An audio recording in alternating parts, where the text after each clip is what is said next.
Unas 80 familias ocuparon terrenos pertenecientes a la Intendencia de Montevideo y a una empresa privada entre fines de 2019 y principios de 2020 en la zona de Santa Catalina. Rápidamente se conformó lo que pasó a conocerse como el asentamiento Nuevo Comienzo, y desde el principio estuvo la sospecha de que grupos criminales estaban detrás de la veloz mudanza. Eso motivó de inmediato una investigación judicial y el desalojo apareció cercano en el horizonte. En respuesta, vecinos de Nuevo Comienzo, donde hoy viven entre 200 y 300 familias, acudieron a la Clínica de Litigio Estratégico de la Facultad de Derecho de la Universidad de la República, cuyo principal referente es el abogado Juan Cereta.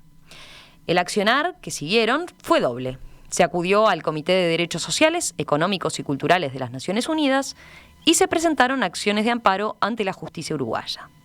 En ambas instancias, los fallos fueron contra el Estado.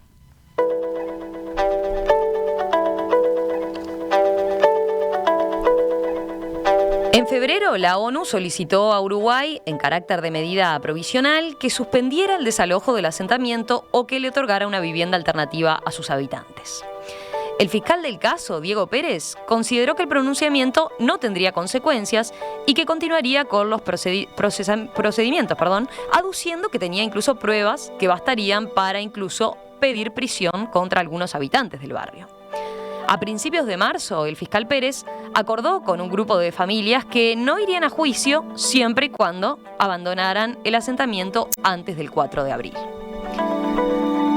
Sin embargo, estas últimas semanas, la justicia hizo lugar a 3 recursos de amparo presentados por las familias bajo asesoramiento de Cereta. 3 veces la justicia condenó al Ministerio de Vivienda a brindarle una solución habitacional a las familias afectadas, con plazos de 24 a 72 horas. El Ministerio de Vivienda apelará. ¿Se está aquí de alguna forma premiando a quien incurrió en un delito? ¿Siente una mala señal para el futuro? ¿O le corresponde al Poder Judicial resolver este tipo de problemas sociales?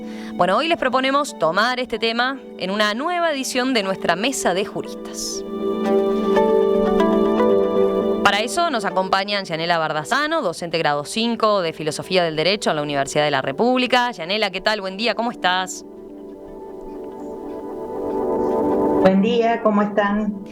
Saludo también a Óscar Sarlo, ex catedrático de Filosofía del Derecho de la Universidad de la República. Óscar, ¿qué tal? Un gusto reencontrarnos.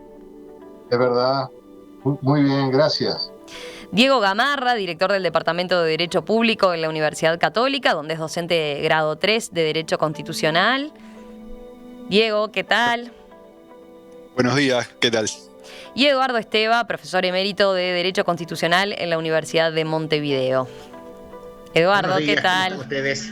Bueno, gracias a los 4 por aceptar de vuelta otra invitación para la Mesa de Juristas. Hacía algunas semanas que no retomábamos este espacio. Y bueno, esta situación en particular que se ha dado con estas sentencias más recientes daban para hacer esta nueva convocatoria, me parece, ¿no? Yanela, ¿te parece si como coordinadora ahora empezamos contigo haciendo esas primeras consideraciones bien breves de qué tan particulares son estos fallos que hicieron que los tomáramos para esta Mesa de Juristas y qué elementos de alguna manera pone arriba de la mesa para después sí empezar con el análisis más fino, ¿no? Bueno, voy a tratar de ser súper breve, pero de hacer como un panorama de por qué esta cuestión interesa.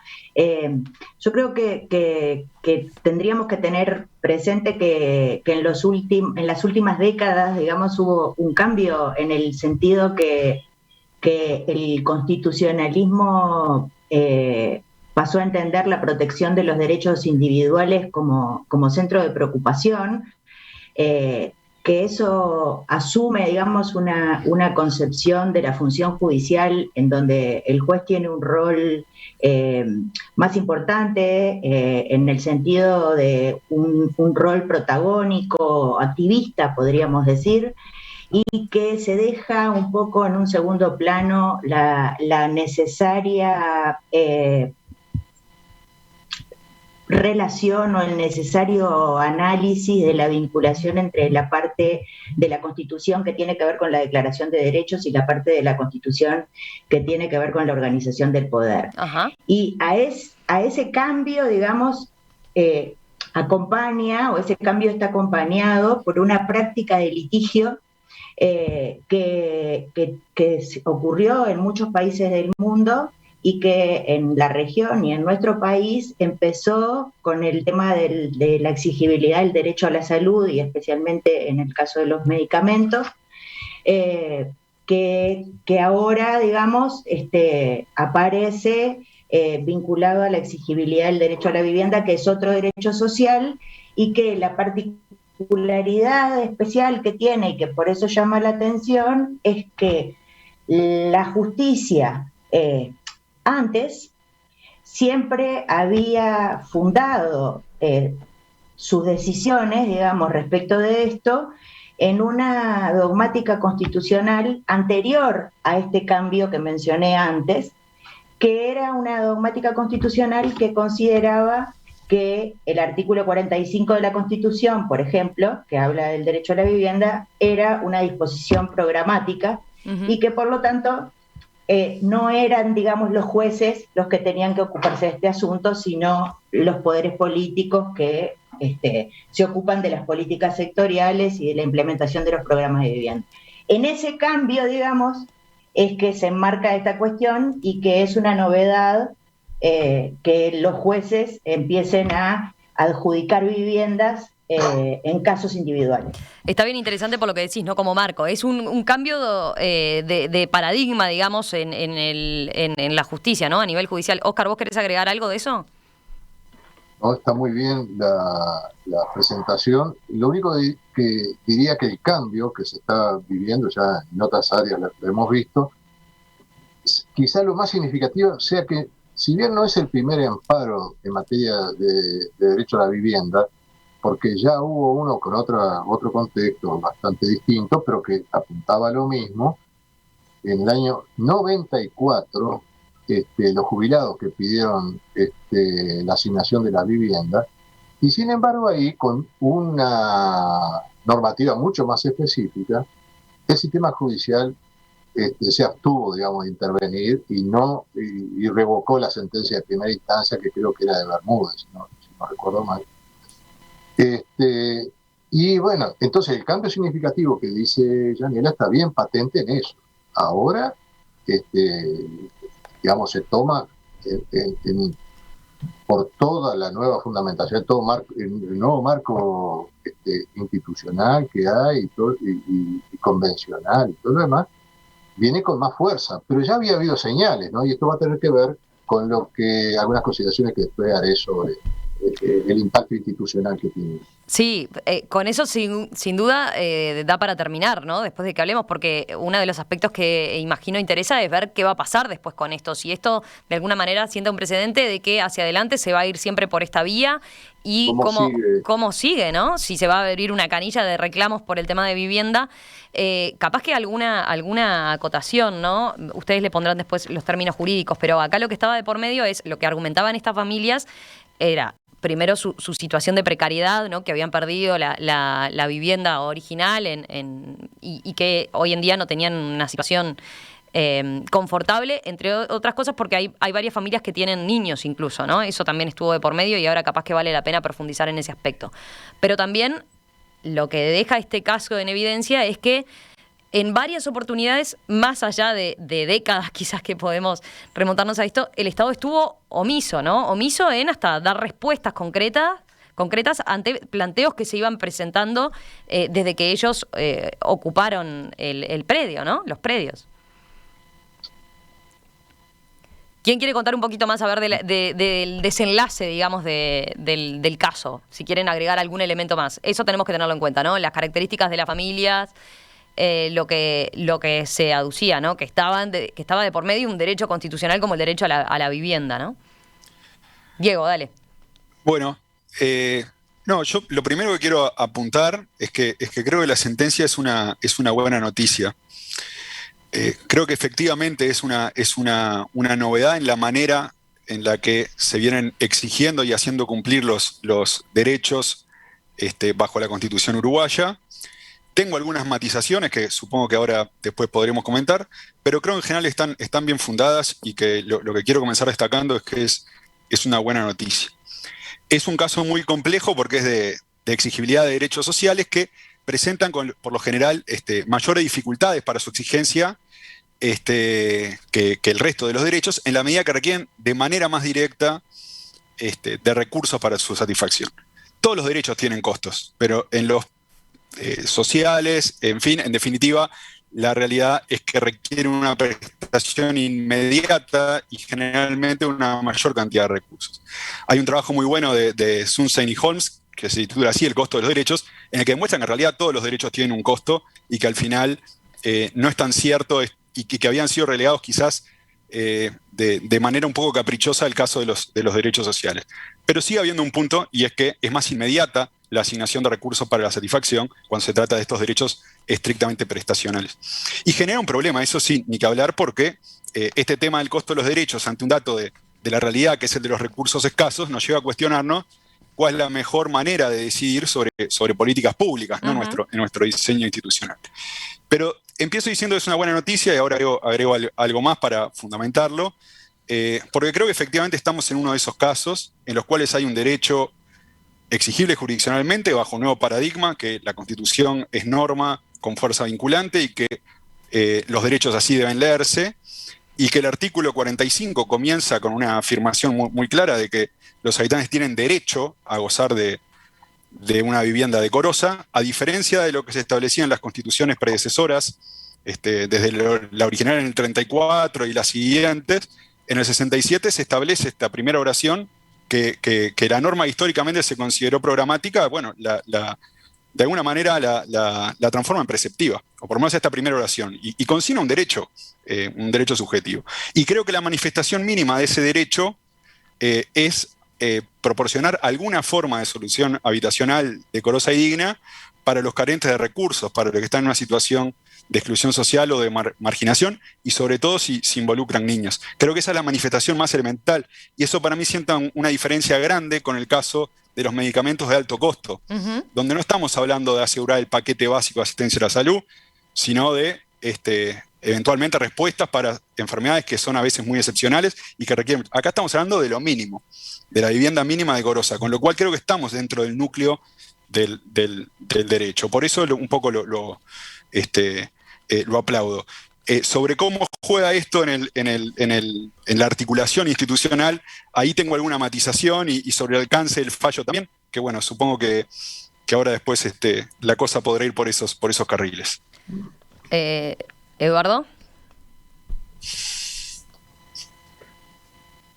Eduardo, no te estamos escuchando, a ver.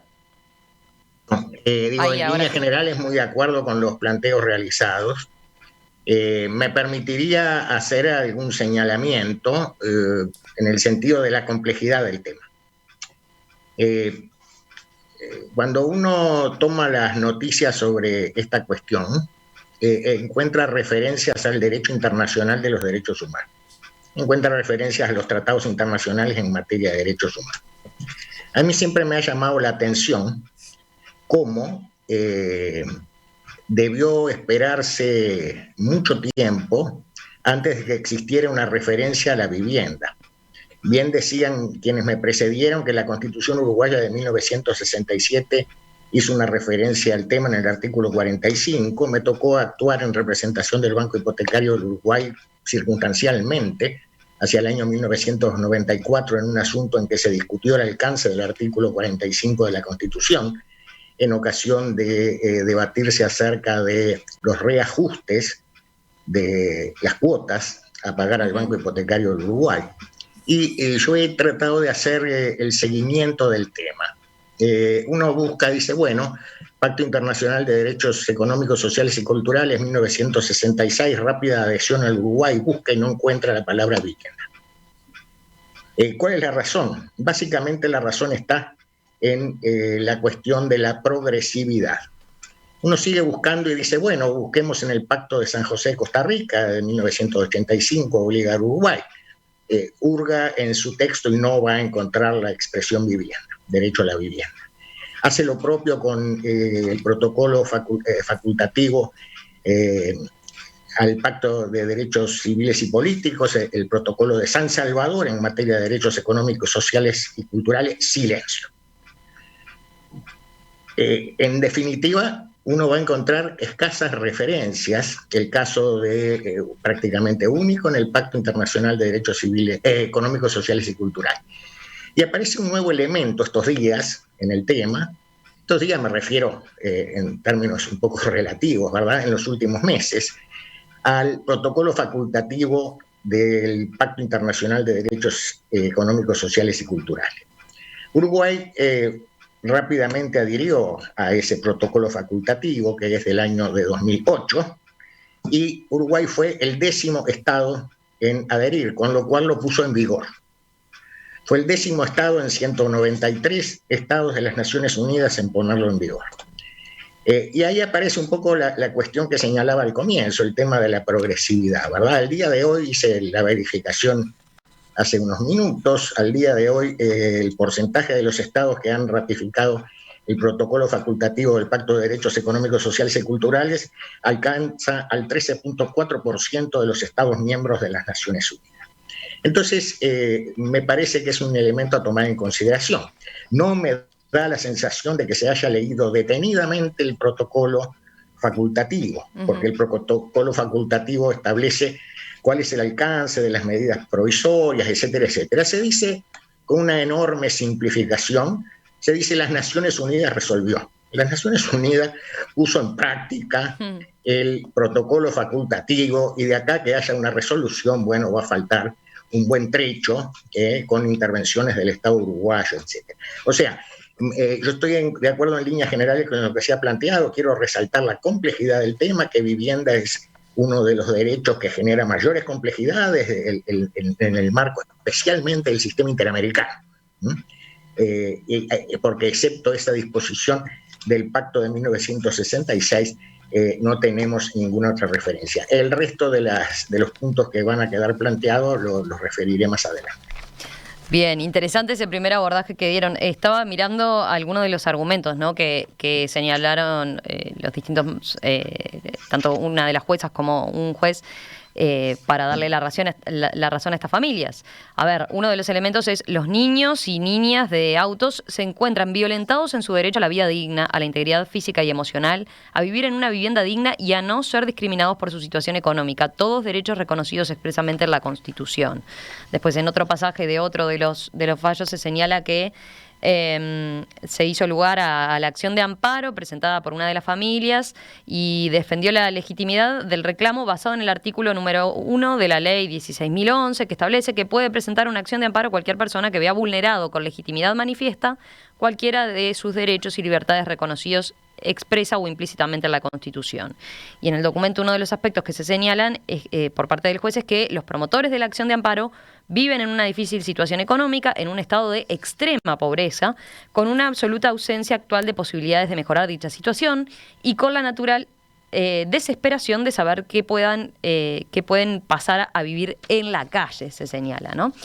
Me parece que está bueno también traer a consideración una columna que me pareció muy interesante, que escribió el sábado el periodista Nelson Fernández en el diario El Observador, donde de alguna manera él me parece que estaba muy interesante porque hacía pensar, ¿no? Y porque de alguna forma planteaba esta dicotomía. Decía él que es una sentencia que puede aparecer como sensible y justa con una familia desgraciada, pero es una sentencia injusta con los honestos y emite una peor señal desde un poder del Estado, decía él, por el hecho de que se termina reconociendo una familia que por la fuerza fue y ocupó directamente un terreno, ¿no? Una propiedad privada o una propiedad del Estado, en este caso, por lo que tenía que ver con la Intendencia. ¿Cómo lo ven ustedes ese aspecto? ¿Puede decirse que se premia de alguna manera el delito con este tipo de sentencia, que la señal que se da de parte de la justicia no es la mejor? ¿Yanela? No sé, ahí Oscar estaba pidiendo la palabra. Perdón, pero no lo vi. Dale, Oscar. Y Diego también.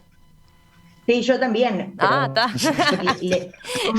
Como Oscar levantó la mano. ¿Oscar fue el primero? A ver, preciso testigos. ¿Oscar fue el primero? Bueno, entonces sí, le damos la porque palabra. creo que ya había circulado esa expresión y me quería adelantar a marcar que, bueno, llamar esto como premiar el delito es una forma un poco de terrorismo verbal, ¿no? Es como muy sesgado y es no ver el problema en toda su complejidad.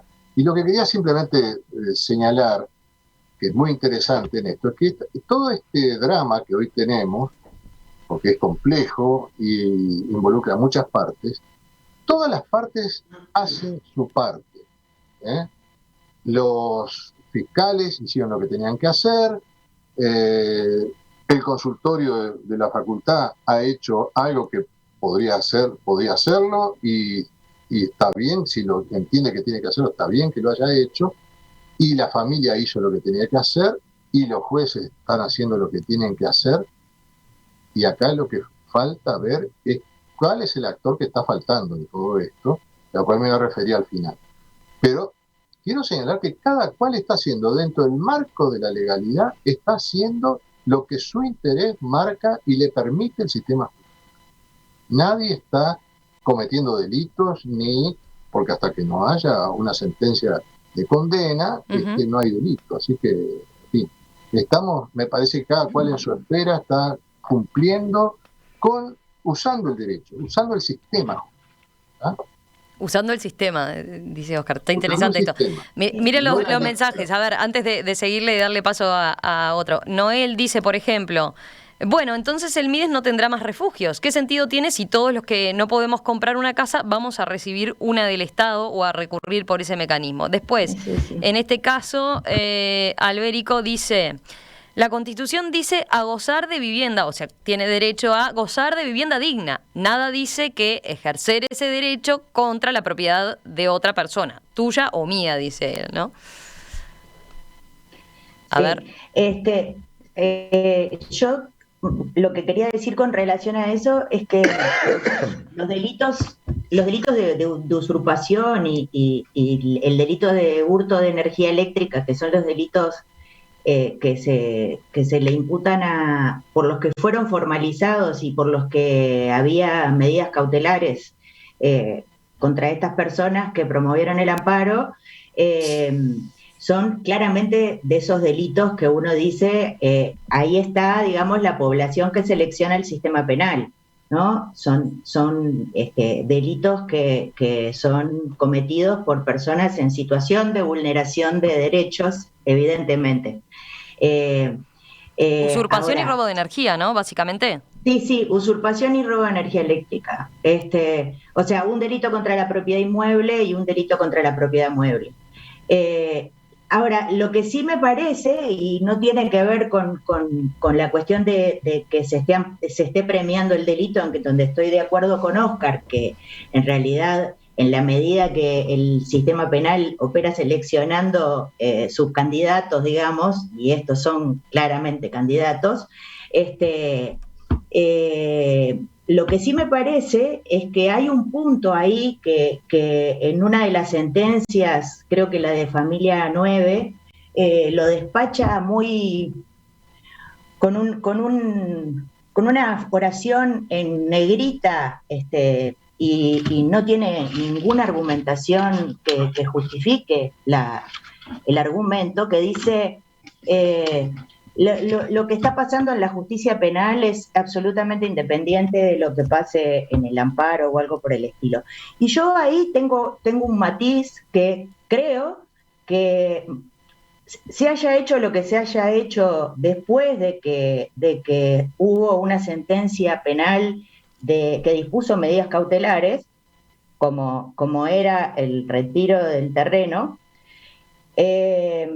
No procede un amparo porque el amparo no procede contra actos jurisdiccionales. Si en la estrategia de litigio, se resolvió presentar una petición al Ministerio de Vivienda y entonces a partir de ahí se considera que hay una omisión de las autoridades y en base a esa omisión se fija, digamos, la ilegitimidad manifiesta, bueno, es parte de la estrategia jurídica, pero me parece que los jueces, en la medida que todos, incluido el Comité de Derechos Económicos y Sociales de Naciones Unidas, hacen referencia a la sentencia que dispone el abandono del terreno, es claramente un acto jurisdiccional el que está siendo objeto del recurso de amparo. Y eso es ilegal. Entonces, ahí es donde yo tengo el punto. Yo estoy de acuerdo con lo que dijo Diego respecto de que la excepcionalidad de la situación merece una protección excepcional justamente, y que el litigio de derechos sociales, digamos, la exigibilidad de derechos sociales no puede estar esperando muchas veces que se tomen las medidas generales, de la misma manera que uno políticamente podría expresar, uno no puede estar esperando la revolución para que los que están peor estén un poco mejor. Pero, y en esa medida uno puede justificar políticamente muchas estrategias judiciales, pero me parece que cuando uno se pone en el lugar del juez que decide, hay que hacer un esfuerzo de justificación muy importante si se está decidiendo y lo que origina la lesión al derecho es un acto jurisdiccional que está especialmente prohibido por la ley de amparo. Es lo mismo que cuando se hizo lugar a un amparo que era contra la ley de interrupción voluntaria del embarazo. O sea, eso era un amparo contra la ley, esto es un amparo contra una sentencia. Diego. Yo en eso no estoy del todo de acuerdo y creo que también se conecta con lo que preguntabas tú, Romina, al comienzo, de si de alguna manera se premia el delito. Y yo creo que en realidad es una falsa dicotomía, porque el dato que tenemos es que por cumplimiento de esa sentencia las personas van a estar en situación de calle, sin vivienda decorosa, una familia entera. Y de ese punto de vista es igual que cualquier otro que esté en situación de calle. Lo que está planteando es, a partir del cumplimiento de esta sentencia, voy a quedar sin vivienda. Y lo que necesito es una solución, y tengo un artículo que es el 45 de la Constitución, que me ampara y por lo tanto, por la vía del amparo, lo plantea. Yo creo que la omisión es una omisión en que haya una política o un plan para proveer una solución habitacional a quienes están en situación de marginación, e incluso el Ministerio de Vivienda, según se reseña en la sentencia, hace un enunciado de cuáles son los planes que hay, y no hay ninguno que comprenda a los que son completamente carentes de recursos. Hay un mínimo de ingresos. Claro. Lo que está diciendo es, acá hay una omisión persistente del Estado en dar soluciones a quienes están en situación de marginación y en la calle.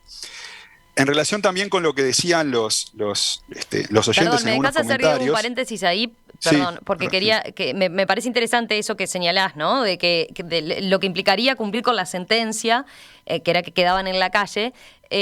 Vos decís, la vulneración de derechos que eso implicaría es la misma que tiene cualquier persona en situación de calle.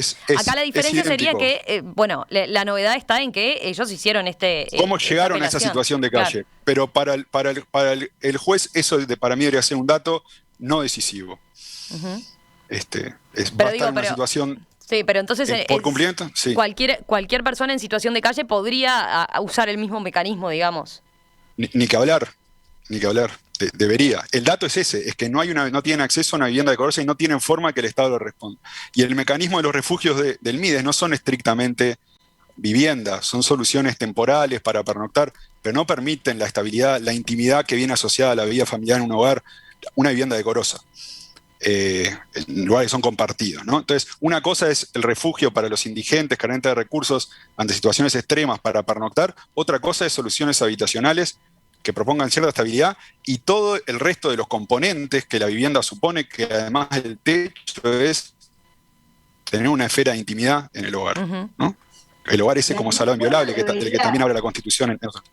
A ver, Eduardo... ¿Uno debería pedir que se haga que se ponga a disposición de todos los números de cuál es la población en esta situación? Porque para ver cuál es la población en la misma situación, porque si vamos a esperar a que se produzcan los pedidos de a uno, y vamos a incluir las personas en asentamiento, que me parece que es una situación urgentísima y excepcionalísima, pero también vamos a incluir las personas en un refugio, porque estoy de acuerdo que el refugio no es una vivienda digna, y vamos a incluir las personas que han recibido soluciones habitacionales que no responden al estándar de vivienda digna, y bueno, vamos a ver cuántos son, y vamos a poner un límite a los casos que son urgentes, y cuáles son los casos que van a entrar en programas que van a quedar a cargo de otros organismos. Está interesante eso, porque de alguna manera va a la pregunta que yo hacía de si esto le corresponde a la justicia o es un tema de política, ¿no? De política social. ¿Cuál es el contenido de las decisiones judiciales? Porque si los jueces van a seguir esperando que caigan de a uno. Eduardo estaba ahí haciendo alguna cara de que se moría por intervenir. Le toca. Además le toca. Le toca, pobre Eduardo, le toca. Me toca, sí.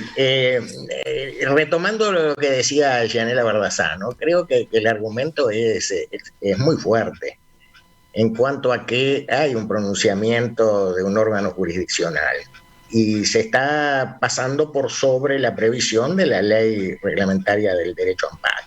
Se pasa por encima de eso sin solicitud y obviamente sin obtención de declaración de inconstitucionalidad. Se pasa por encima de eso a través de una suerte de tácita o implícita realización de un control de convencionalidad, pero cuando uno llega a ese punto y contrasta la solución de la ley 16.011 con las convenciones internacionales, no encuentra colisión, especialmente si uno toma en consideración el alcance del protocolo facultativo del Pacto de Derechos Económicos, Sociales y Culturales de 2008, que precisamente también con contundencia dice que si hay procedimientos internos en curso no procede su puesta en práctica. De modo que me parece de una gran fortaleza el argumento que manejó Yanela Bardassano en cuanto a que podemos estar de acuerdo en general en la gravedad inusitada de la situación de la vivienda en la República y en la mayor parte de los estados interamericanos. Pero el tema acá es los casos concretos en que se planteó la cuestión, y ahí me parece que, repito, el argumento de Yanela es muy relevante. Vamos a les propongo una breve pausa y enseguida retomamos el debate. Tengo varios mensajes de los oyentes, ahora los ordenamos y después nos sirven de disparador también para continuar esta charla. Esta mañana aquí en Perspectiva estamos en una nueva edición de la Mesa de Juristas.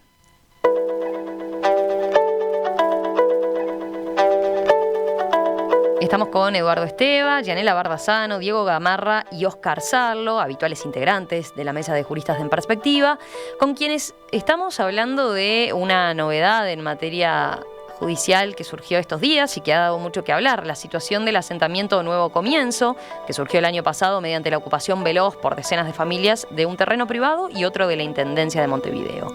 Mientras un fiscal investigaba y solicitaba desalojos, vecinos presentaron recursos de amparo y 3 jueces diferentes fallaron a favor de 3 familias, condenando al Estado a conseguirles una vivienda.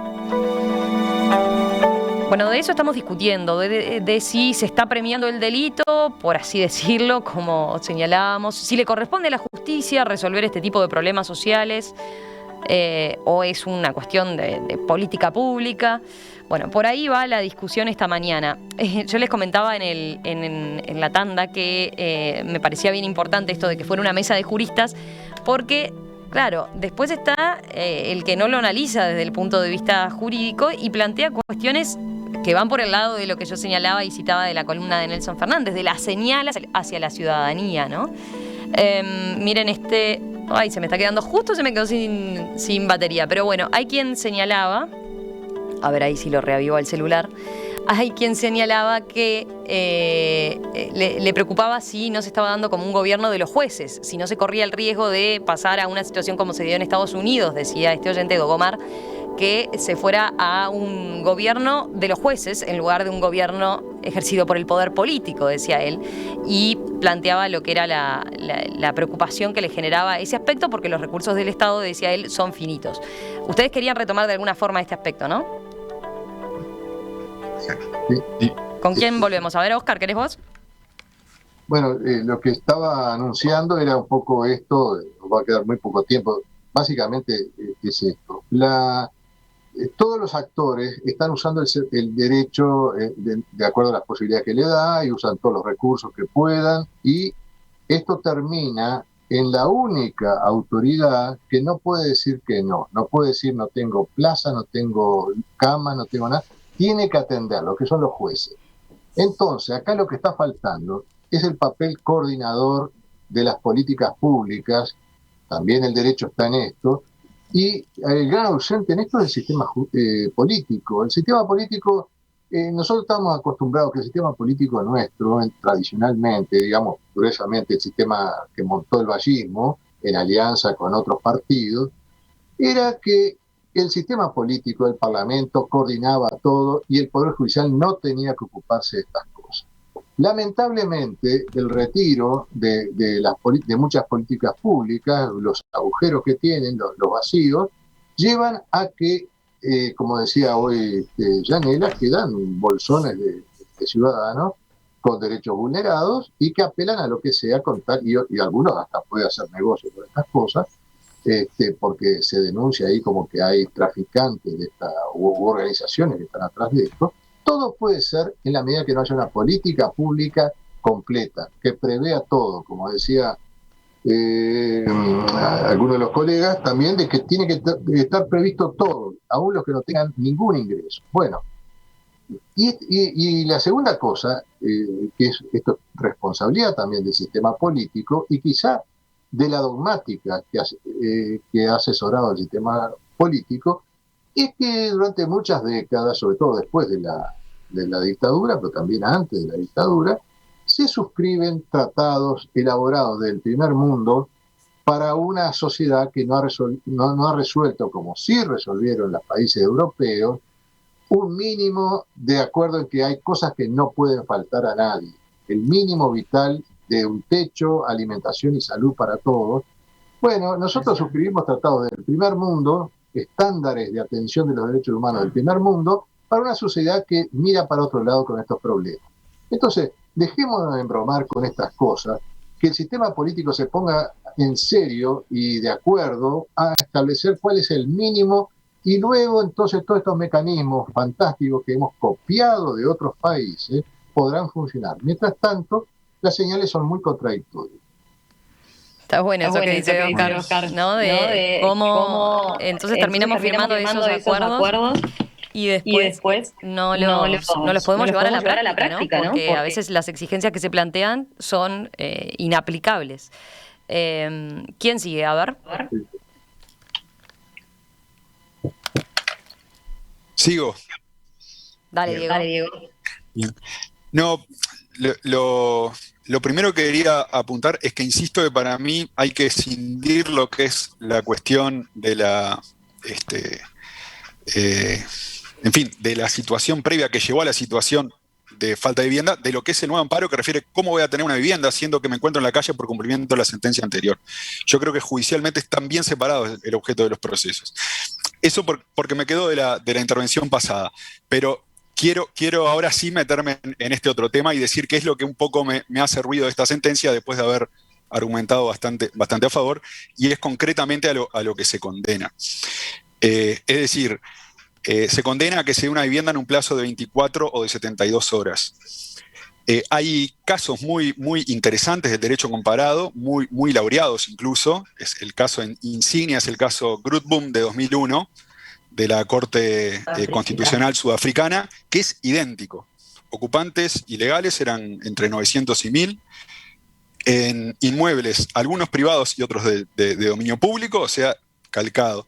Y es muy aplaudido este fallo porque es consciente de cómo se puede ingerir en las políticas públicas y en la dificultad que tiene el manejo de recursos escasos para dar satisfacción a muchos derechos que en sociedades como la nuestra no podemos postergar, y es difícil asumirlos por cuestiones económicas.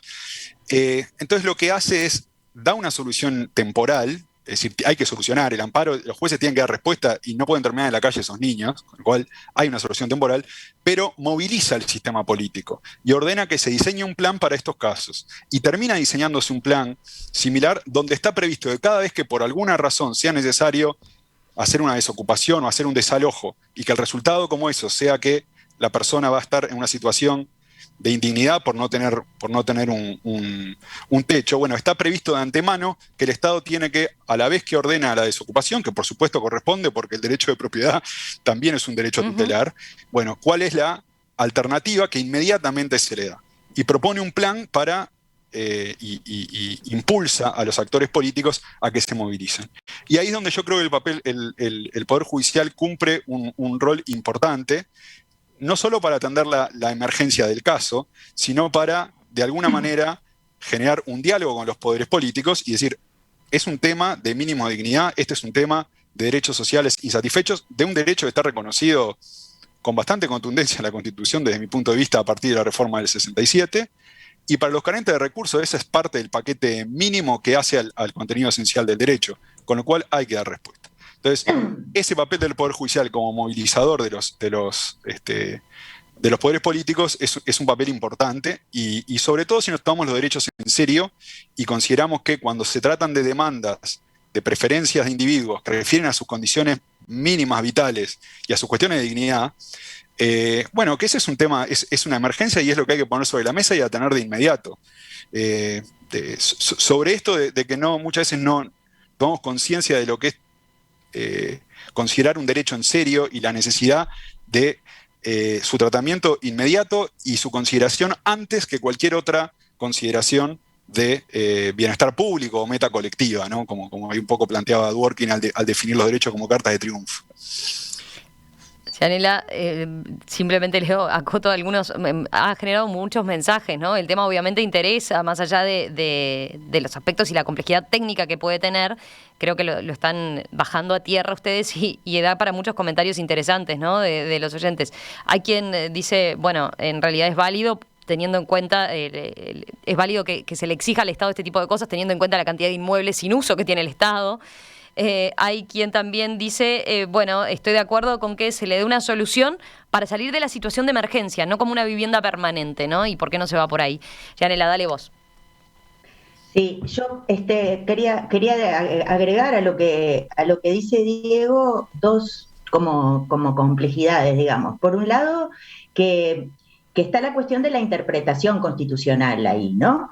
Y la interpretación de las disposiciones constitucionales, en principio, es una interpretación en donde las preferencias morales y las preferencias políticas de los intérpretes no es una cuestión menor. De manera que hay toda una discusión que no es para descuidar respecto de si esa interpretación es tarea jurisdiccional o es ejercicio de la función jurisdiccional. A mí me gusta mucho la opinión que tiene un profesor chileno de filosofía del derecho, Fernando Atria, cuando dice que en realidad la interpretación constitucional hecha por los jueces es en realidad usurpación, digamos, de la función legislativa, porque la función de interpretación de la Constitución caso a caso supone tomar decisiones respecto de lo que quieren decir el alcance de los derechos, que no es lo mismo hacer una interpretación del alcance de los derechos desde el punto de vista liberal, desde el punto de vista socialista, desde el punto de vista conservador, y eso no puede quedar en manos de los jueces. Esa es tarea, digamos, de los órganos representativos. Ese es un problema. Por otro lado, el otro problema que me parece que también es importante es que los derechos sociales, en general, pueden ser entendidos, y también creo que es una forma interesante de verlos, como precondiciones de la democracia, como precondiciones materiales de la democracia, en el sentido de las precondiciones de la participación política, o sea, de precondiciones del ejercicio real de la ciudadanía. Entonces, en un país como el nuestro, en donde el sufragio es obligatorio, en donde hay, digamos, una una concepción republicana que está, digamos, constitucionalmente establecida, a mí me parece que ahí hay un punto respecto de la protección necesaria de las situaciones excepcionales, en donde creo que es posible decir que hay determinadas urgencias, determinadas emergencias, en donde está justificado recurrir a la justicia, pero el problema que veo es que en la medida que el amparo no tiene instancia de unificación de jurisprudencia, siempre la desigualdad es la respuesta con la que terminamos, digamos, porque los tribunales de apelaciones, que son la última palabra en el amparo, difícilmente, digamos, tengan todos la misma opinión o la misma justificación de las decisiones. Sería, obviamente, una cuestión de reforma que el amparo, así como la tutela en otros sistemas, esté a cargo de la Suprema Corte, por ejemplo, ¿no? Y no a cargo de 50.000 jueces distintos y de 50.000 tribunales la apelación. Y lo último que me gustaría decir respecto de esto es que así como por un lado creo que los derechos sociales son las precondiciones de la democracia, las precondiciones materiales de la democracia o las precondiciones de la autonomía, qué sé yo, luego hay como otro nivel y hay la tesis de Leticia Morales sobre los derechos sociales es muy interesante sobre esto.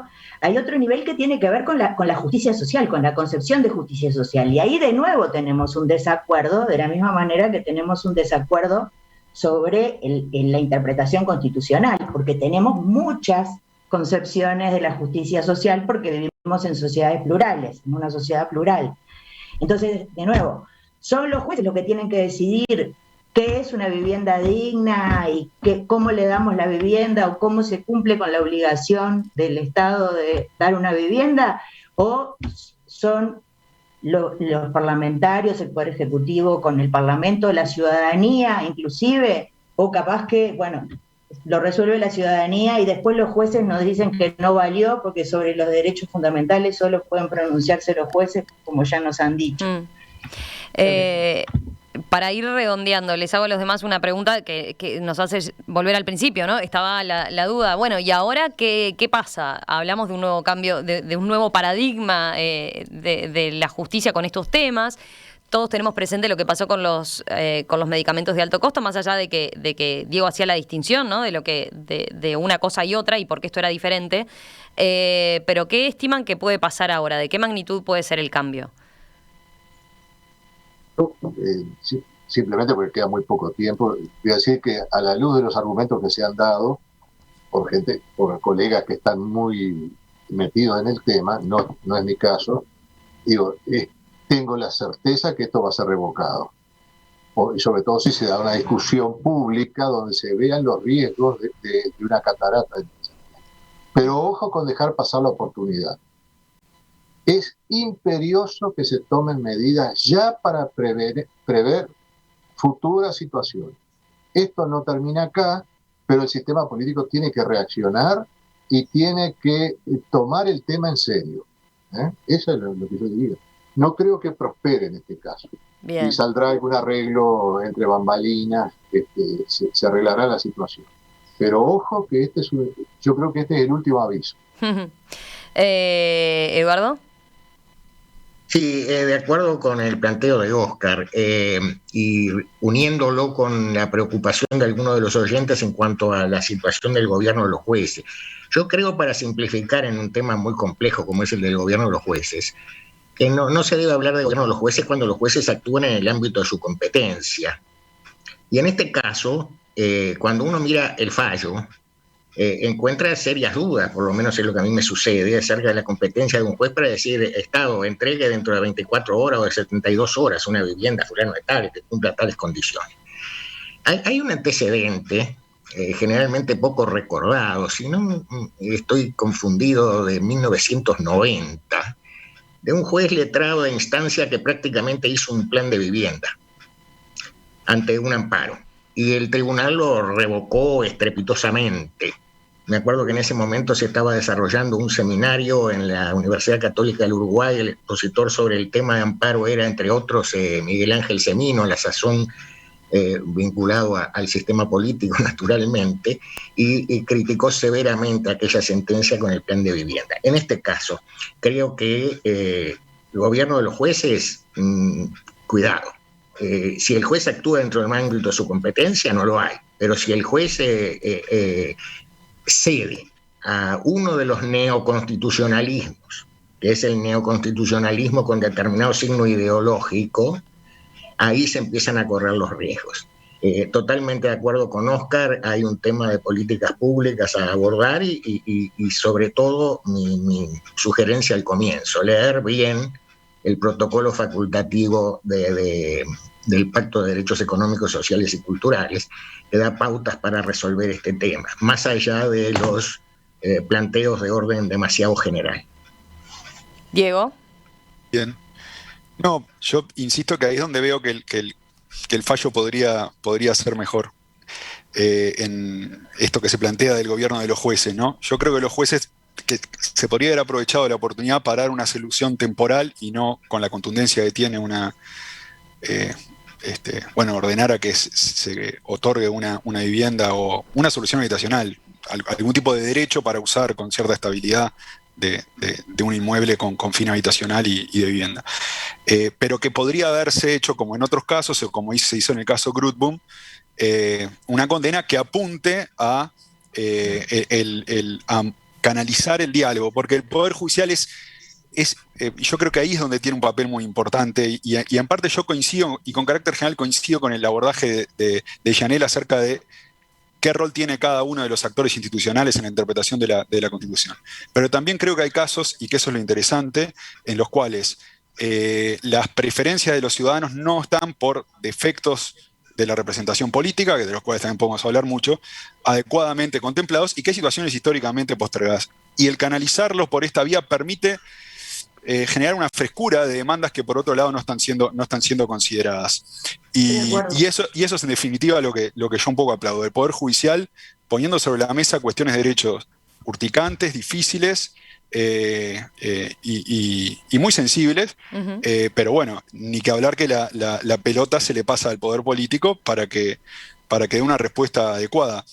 Y con esto quiero apuntar una cosa más. Cuando hablamos de mínimos de dignidad insatisfechos, que es lo que estamos hablando ahora, y nos tomamos en serio el discurso de los derechos, que se basa en proteger precisamente eso, por encima de cualquier otra meta colectiva, lo que estamos diciendo es que acá hay una urgencia social y que la comunidad antepone la solución de esa urgencia por sobre cualquier otro interés. Eso significa que alguien tiene un derecho. Y si eso es así, alguna medida hay que tomar. Ahora con el tema de la emergencia sanitaria vemos muy claro que está en juego el derecho a la salud y estamos actuando todos de forma muy, muy excepcional. Estamos recluidos, estamos pidiendo más medidas, hay impuestos específicos que gravan para generar un fondo y atender. La crisis social en materia de vivienda es idéntica. Y nadie la puso así sobre la mesa y así de fuerte. No, siempre históricamente se ha tratado de solucionar y no se pudo. Bueno, vamos a ver si realmente es así. Esto debería tener, desde mi punto de vista, soluciones desde los poderes políticos previamente y debería estar incluso diseñados los presupuestos de tal forma de contemplar cómo primero atendemos las cuestiones de urgencia y discutiendo ampliamente y con distintas interpretaciones de la Constitución, pero en clave de derechos, cosa que no se hace, y eso genera que queden sin canalizarse las cuestiones que en nuestro discurso constitucional ponemos antes que cualquier otra de decisión colectiva que apunte a otro fin público. En fin, eso es un poco lo que quería decir para cerrar. Bien interesante, ¿eh? Vamos cerrando por acá, la dejamos para retomar en cualquier momento. Óscar Sarlo, Diego Gamarra, Yanela Bardazano, Eduardo Esteva, gracias a los cuatro, la verdad que creo que aportamos mucho a la discusión, valió la pena, obviamente da para seguirlo, volvemos en cualquier momento, vamos a ver qué novedades también trae este caso, qué pasa entonces en las próximas semanas, y si efectivamente, como decían ustedes, bueno, esto lleva a que desde el ámbito político se tenga en cuenta esto como antecedente para hincarle el diente al tema, ¿no? A de la vivienda que tiene tanto tiempo, como decía Diego también, y que también es una emergencia. Gracias a los cuatro. Hasta la próxima. Chao. Chao, Gracias, hasta luego. Gracias.